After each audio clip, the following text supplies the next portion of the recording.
We are extremely grateful to people who come to visit us, and of course we're all Peruvians and everyone are very impressed.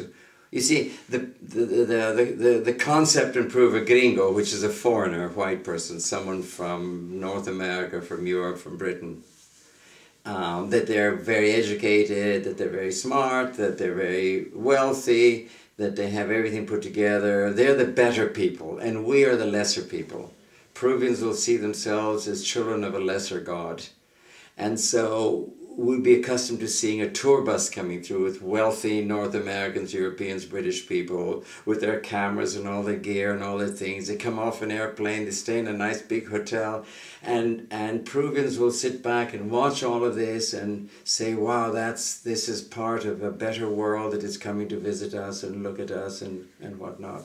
And they're perceived as people who are coming to do tourism and coming to enjoy life and lie around the swimming pool of a fancy hotel, and that's fine. But when a group of these people come and start making mud bricks to build a home for abandoned boys, it's like, whoa, what planet did they fall off of? And so it is always it's a surprise. It is a surprise to people who walk by and see, for example, a 50-year-old British woman making mud bricks in Peru. It's like, this doesn't happen. And it doesn't. I mean, you go to the airport and you see the planes coming in with tourists. None of them are about to do it.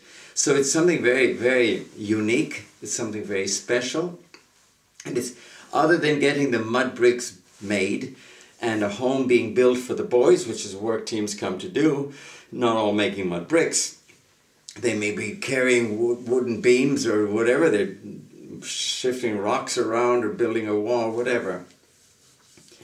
But that's so contrary to anything anyone expects. So it's a big surprise. People often cannot figure out what on earth would make someone spend all that money to come from Scotland or England or Canada or wherever. All that money to come here to help us when we're lesser people. We're not the better people in the world. We're the poor people in the world. Why? Since when did the rich man work for the poor man? That's just not the way it is in the world.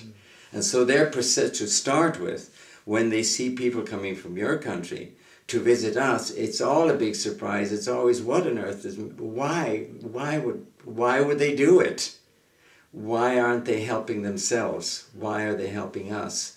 What are we doing for them in exchange for this? And it's the wrong way around. We should be servants in their houses. They shouldn't be coming to help us. So all that's part of it. It's all a plus. It's a plus because it's showing people all around, it's showing the boys and the homes that are being built are abandoned boys. It's totally surprising to them. But when all these things fall into place, they realize that there are people in the world who are willing to give and willing to share their resources and willing to go and willing to get their hands dirty for the sake of others, for the sake of the poor. The poor don't understand it. Little by little, I think some of them do grasp it. They're certainly very appreciative. Even more than that, they're constantly being surprised by it. And so it's good from every angle. So the groups that come, I think, from what I'm told from people who visited us, that they have a wonderful experience. They sometimes come back and say, I feel I've touched the real world. What that means you can figure out for yourself, but it is a real world. People talk about the third world. It's probably the two-thirds world. I don't know, but most people live in the poor world. And it's an involvement with them. I think people come back feeling that they've done something really worthwhile in life. I think it leaves a mark on them in one or another. And at our end, of course, it does also. It's unusual.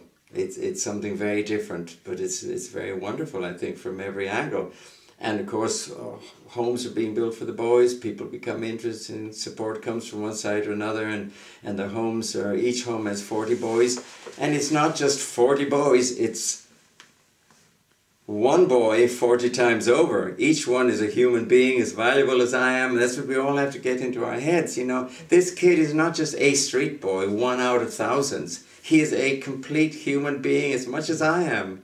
And he has as much value as I do. And when you think that I'm making a contribution to make that little boy's life meaningful, and he's a complete real person, then I think it makes it great for all of us. So it's really a win-win situation, whichever way you look at it, from every angle.